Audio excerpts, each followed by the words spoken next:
Ooh, just me. Oh, not my ring light being in the shot. Oh no, not this. I'm not redoing it. Anyway, hello, house guests, and welcome to the Cup TV, part of the Currently Unnamed Podcast Network, where we put the real and the tea in reality, and you can always come to us first to quench your thirst. I'm Logan Murphy, say something gay, and I am having a gorgeous, lovely glass of ginger peach tea today. Absolutely wonderful, absolutely fantastic. But always by my side, of course, is Cup Mug. You can get yours and all of our other merch at lanagcreations.etsy.com. That link is down in the description below. We do ship domestically within North America and internationally, so there are no excuses. Period. So, I'm here to give you the most recent updates as it pertains to the Big Brother 26 house. We have a new HOH. We have some noms that may or may not have been chosen by the HOH. Yeah, I'm excited to dive in. But first, make sure to subscribe if you've not already, because we are here almost all the time, giving you almost all things TV. And that currently means that we are talking about Big Brother 3 days a week here at the Cup. So we are here Saturday for our live feed updates, Monday for our Sunday episode recap and veto meeting, fallout, shenanigans, all that lovely stuff. And Thursdays right after the live eviction, live here on the Cup TV to dive into the live evictions. So make sure to check us out 3 times a week if you've not already. And check the description below for all of our audio podcast links, our other YouTube channels, and our Patreon for exclusive content and early access, including early access to stuff from all across all 4 channels. So let's dive in where we were at in the Thursday eviction episode. Quinn was chosen by America to replace Mackenzie after she used America's veto. Tucker won the AI Arena competition. Quinn and Kenny were the final noms on the block, and Kenny was thankfully evicted by a vote of 10-1. Feeds were in and out for the rest of that Thursday evening until the HOH competition. We got feeds coming back late Thursday night after the HOH comp, and we did find out that Angela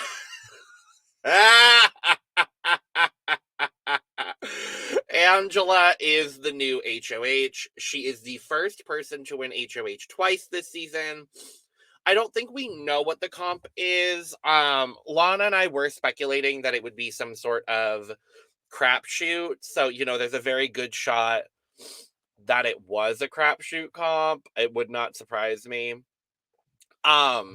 Basically, all this means for Angela is that she gets the HOH room and she is safe for the week. Because otherwise, Quinn did end up using his deepfake HOH, as we all kind of expected him to do. So they're talking about all of their stuff. We get another, throughout the last couple of days, we've gotten more fighting between Tucker and Quinn. And again, it has been blocked from feeds. We do see the aftermath of this fight, which we will probably see. I'm not even thinking we're going to see it on Sunday. We'll probably see it on Wednesday. I don't know. It does happen before noms, so maybe we will see it on Sunday's episode.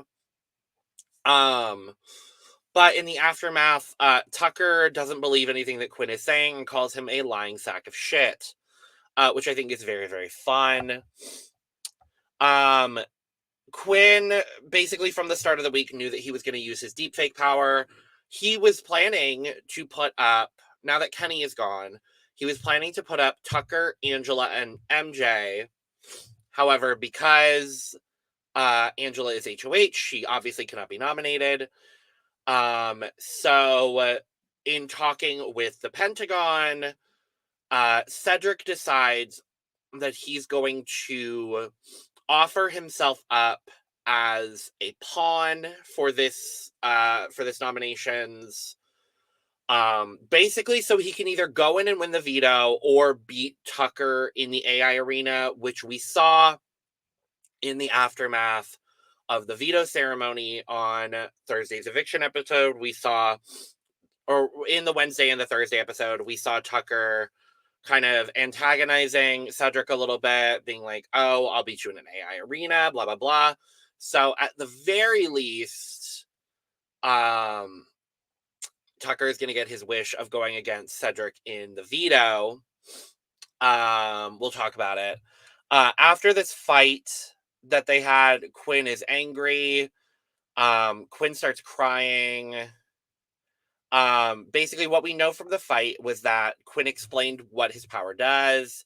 He said that he didn't like Tucker was lying about what his power does, and claimed that that is using production as a strategy.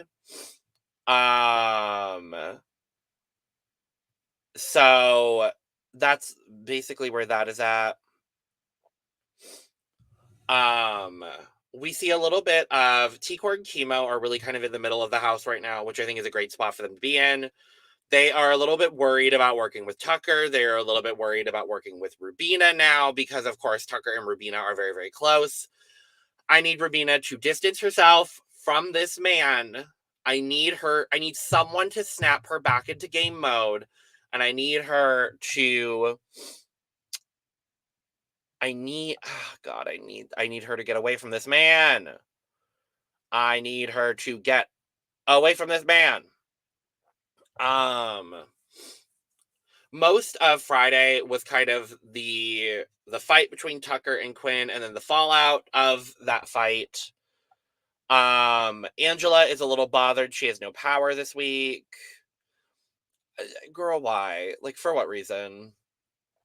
One of the big things we're seeing is that Joseph is really working on a lot of different members of the collective to try to give himself a better position.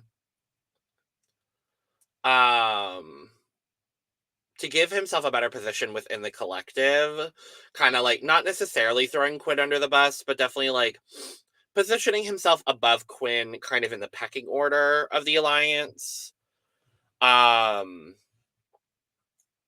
So there's now talks about between T-Core and Chemo and Quinn and Joseph about how long they want to keep Leah in the game.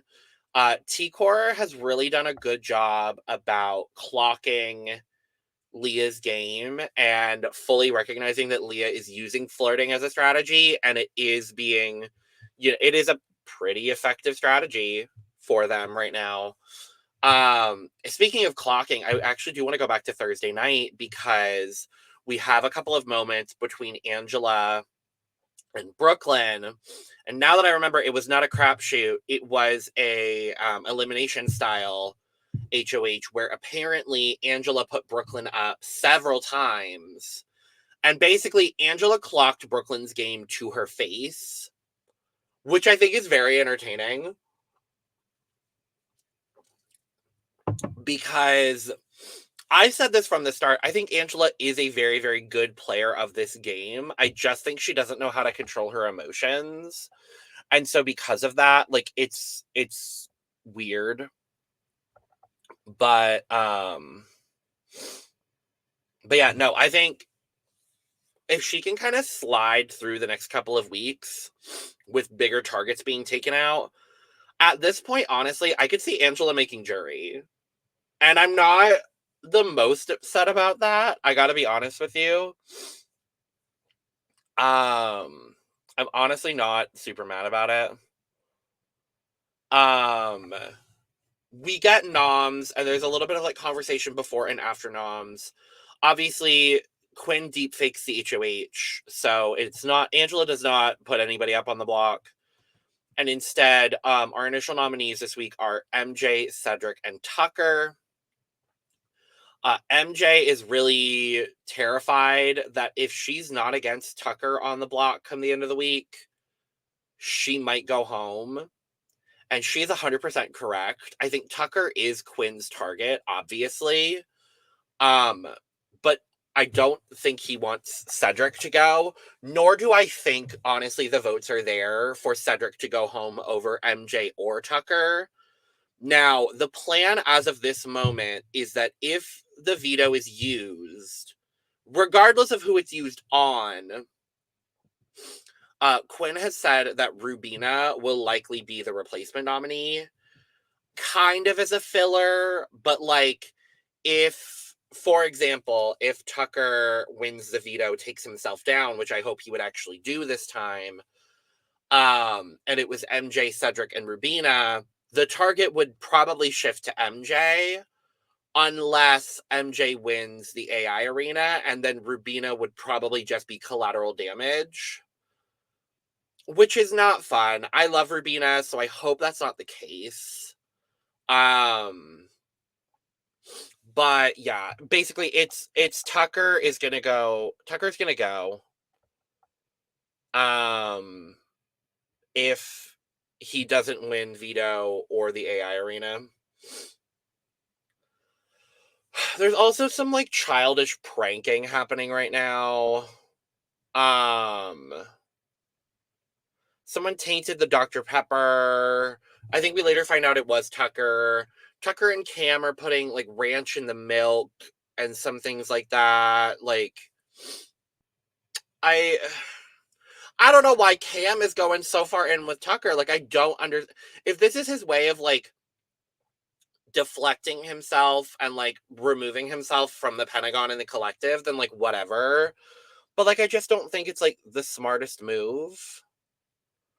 But whatever. I will say one of my favorite lines from feeds over the last couple of days is Chelsea just saying the spirit of dumb is with this house currently. After noms happened, we find out that Tucker's a little bit annoyed for Rubina, or annoyed at Rubina. They eventually make up, but like the whole point of his annoyance is that Tucker thinks Rubina is trying to control like his behavior.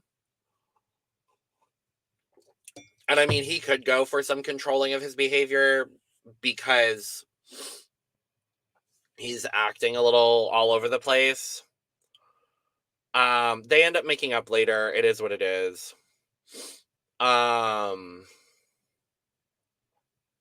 Leah is still talking about Tucker and Rubina. Shocker.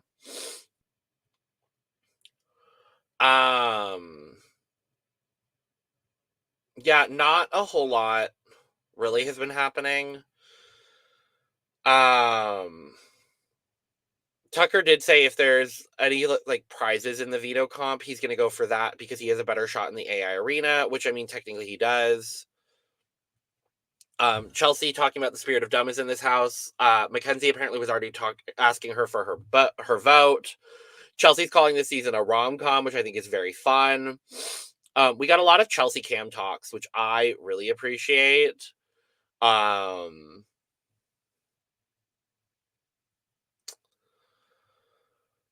We have the Visionaries talking late last night about the potential of what happens this week. T-Core is letting Quinn know that Tucker and Angela basically tell each other everything. Their worst case scenario is Rubina and Cedric final noms. They want Cedric to either win the veto or for noms to stay the same. And I think at this point, for me personally, I would like noms to stay the same. And I think the only scenario that happens is if someone who is not the HOH or the noms wins the veto. So it would have to be whoever the two picks are, would need to be the people to win the veto.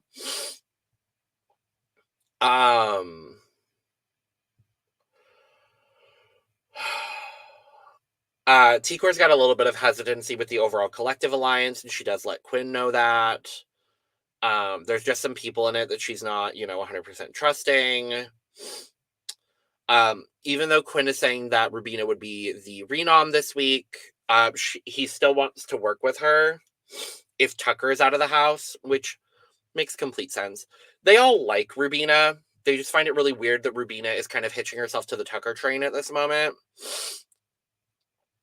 But T-Core's bigger concerns that she doesn't bring up with Quinn, but she does bring up with Chemo, obviously, because they are besties. T-Core's saying that they won't have an easy path in the endgame competing with the collective. T-Core specifically wants MJ gone this week, and they really, really want to protect Chelsea, and they'd like to bring Leah into the jury because they both have a pretty good relationship with Leah. And this was late into the night. Tucker also late last night, and I don't know whether this was like some kind of like post-alcohol fueled whatever. Basically, Tucker says that if him and Cedric are both in the house next week, he's willing to like let bygones be bygones. Tucker had a talk with Angela and Cedric today about how Quinn is doing some like bigger moves and that things are like sketchy with the noms. Not really. He wants you gone. Angela keeps telling Cedric that he really should make amends with Tucker. I think it would be interesting if the three of them ended up aligning because Cedric does really like Angela. So the hypothetical scenario of the three of them together, I think would be really funny. Tucker also lets them know that he thinks Leah, Cam, and Quinn are working together, and that's why Cam didn't go up. He's not correct. And that's basically where we're at. Veto player picks have not happened yet at the time that I'm filming this. But that's about where we're at today. We will have veto player pick later today. Veto comp later today. And we will be back on Monday to dive into the veto winner and all of the lovely stuff from the Sunday episode. So thank you for joining me today for this live feed recap. It was kind of all over the place, but I mean, this house is kind of all over the place. So that's kind of where we're at. Subscribe, like, and share on the way out. Check the description for our audio podcast links, our YouTube channels, our Patreon, our social media, and where you can get your merch, including but not limited to cup mug. And with all that being said, cheers! From way, way, way outside the Big Brother house, I have been Logan. This has been The Cup. Love yourself, and only yourself, eternally. Good night, house guests.